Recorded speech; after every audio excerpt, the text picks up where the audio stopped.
Good morning student. आज हम class 8 का रुचिरा भाग 3 से संस्कृत का एकादश पाठ सावित्रीबाई फुले पढ़ेंगे। शिक्षा हमारा अधिकार है। हमारे समाज में कई समुदाय इससे लंबे समय तक वंचित रहे हैं। उन्हें इस अधिकार को पाने के लिए लंबा संघर्ष करना पड़ा है। लड़कियों को तो और ज़्यादा अवरोध झेलना पड़ता रहा है। प्रस्तुत पाठ इस संघर्ष का नेतृत्व करने वाली सावित्रीबाई फुले के योगदान पर केंद्रित है। ऊपरी निर्मित चित्र पश्यत। ऊपर बने हुए चित्र को देखो। इदं चित्रम कस्याश्चित् पाठशाला वर्तते। यह चित्र किसी पाठशाला का है। इयं सामान्या पाठशाला नास्ति। यह साधारण पाठशाला नहीं है। महाराष्ट्र प्रथमा कन्या पाठशाला। यह है महाराष्ट्र की पहली कन्या पाठशाला। एक शिक्षिका गृहात् पुस्तकानि आदाय चलती। एक शिक्षिका घर से पुस्तकें लेकर चलती है। मार्गे कश्चित् तस्या उपरि धूलिं कश्चित् च प्रस्तरखण्डान् क्षिपति। मार्ग में कोई उस पर धूल फेंकता है और कोई पत्थर के टुकड़े। परम सा स्वदृढ़ निश्चयात् न विचलति। स्वविद्यालये कन्याभिः स विनोदम् आलपन्ति। सा अध्यापने संलग्ना भवति। परंतु वह अपने दृढ़ निश्चय से नहीं हटती।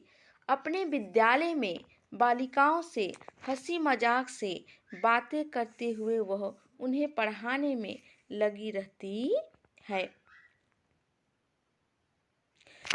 तस्या स्वकीयम् अध्ययन अपि सहैव प्रचलति। उसका अपना अध्ययन भी साथ ही चलता है।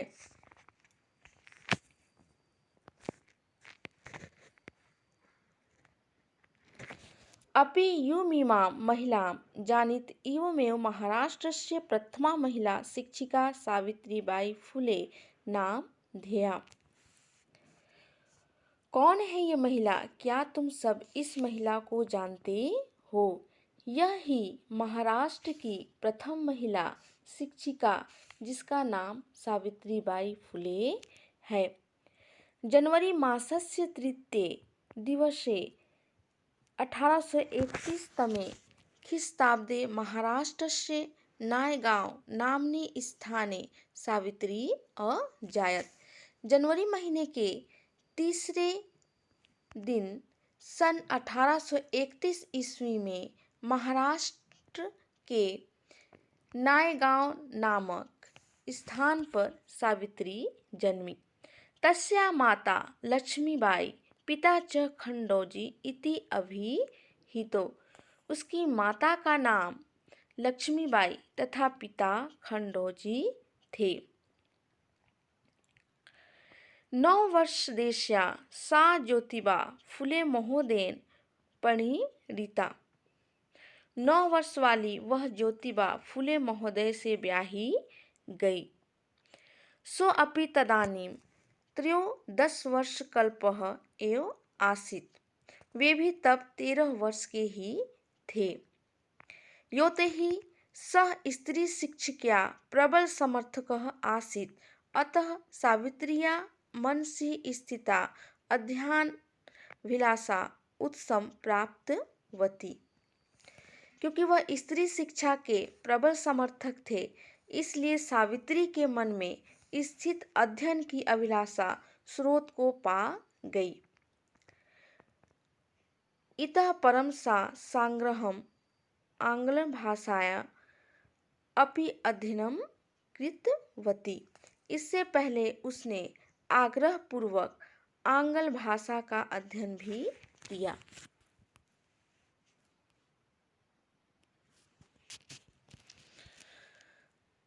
1848 तमे ख्रीस्ताब्दे पुणे नगरे सावित्री ज्योतिबां महोदयेन सह कन्यानां कृते प्रदस्य प्रथम विद्यालयम् आरभत।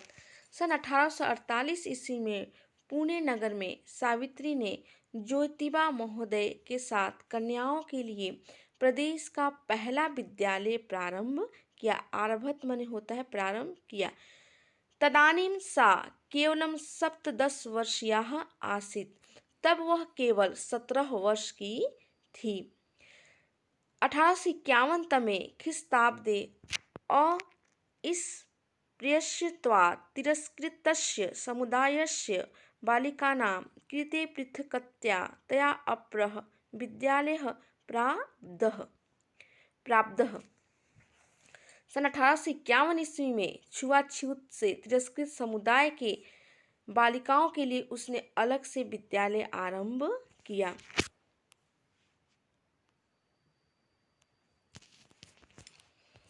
सामाजिक कुरीतानां सावित्री मुखरम विरोधम अकरोत्। सामाजिक कुरीतियों का सावित्री ने मुखर विरोध किया। विधवानां शिरोमुण्डनस्य निराकरणाय सा साक्षात् नापितः मिलिता। विधवाओं के सिर मुंडाने का निराकार करने के लिए वह साक्षात नाइयों से मिली। विधवानां शिरोमुण्डनस्य निराकरणे सा साक्षात् नापिते मिलिता। फलतः केचन नापिताः अस्यां रूढौ सहभागिताम् अत्यजन्।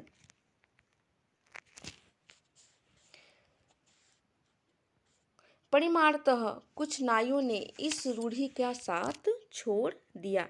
एकदा सावित्र्या मार्गे दृष्टम् एतत्कूपं निष्का शीर्णवस्त्रावृता तथाकथिता निम्नजातीयाः काश्चित् नार्यः जलं पातुं याचन्ते स्म।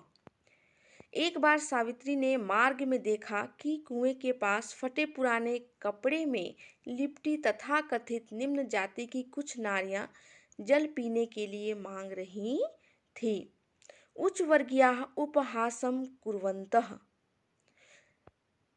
उच्च वर्ग वालों ने उपहास करते हुए कुएं से जल निकालने के लिए रोक दिया। कुपात जलोद्धरणम् अवारयत्। सावित्री यह अपमान नहीं सह सकी। सावित्री एतत् अपमानं सोढुं न शक्नोत्। वह उन स्त्रियों को अपने घर ले गई। सा ताः स्त्रियः निजगृहं नीतवती तडागं दर्शयित्वा अकथयत् च यत् यथेष्टं जलं नयेत्। और तालाब दिखाकर कहा कि जितना चाहो उतना जल ले लो। यह तालाब सार्वजनिक है। सार्वजनिक निकोयम तडागः मतलब यह तालाब सार्वजनिक है। अस्मात् जल ग्रहणे नास्ति जाति बंधनम। इससे जल लेने में जाति का बंधन नहीं है। तया मनुष्याणां सामान्यतयाः स्वातंत्र्याश्च पक्षः सर्वदा सर्वथा समर्थितः। उसने मनुष्य की समानता व स्वतंत्रता का पक्ष का पूरी तरह व हमेशा समर्थन किया। महिला सेवा मंडल, शिशु हत्या प्रतिबंधक गृह इत्यादीनां संस्थानां स्थापनायां फूलो दंपत्योः अवदानं महत्वपूर्णम्।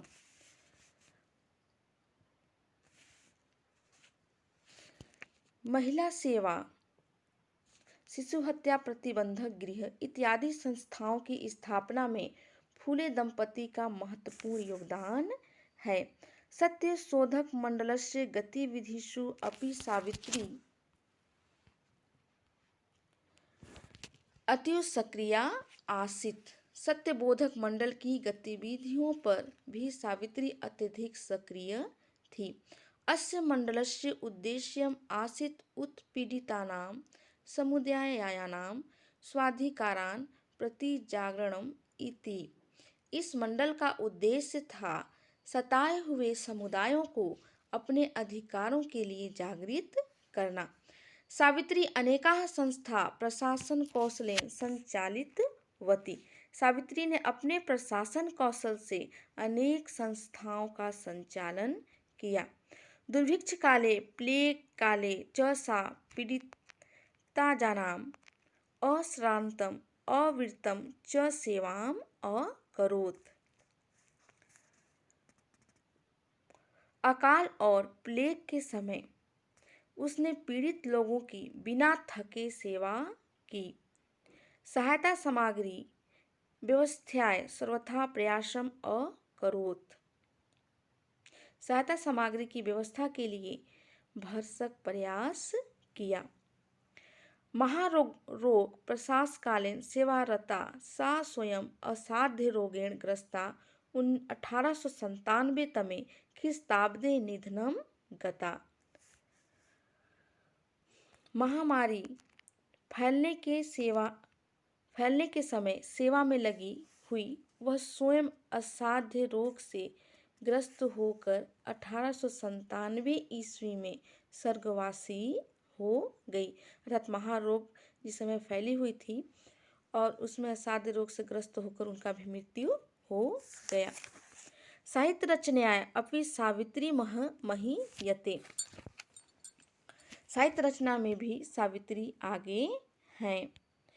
तस्या काव्य संकलन द्वयम् वर्तते काव्य फूले सुबोध रचनाकार चेती। उसके दो काव्य संकलन हैं। पहला है काव्य फूले और सुबोध रचना कर।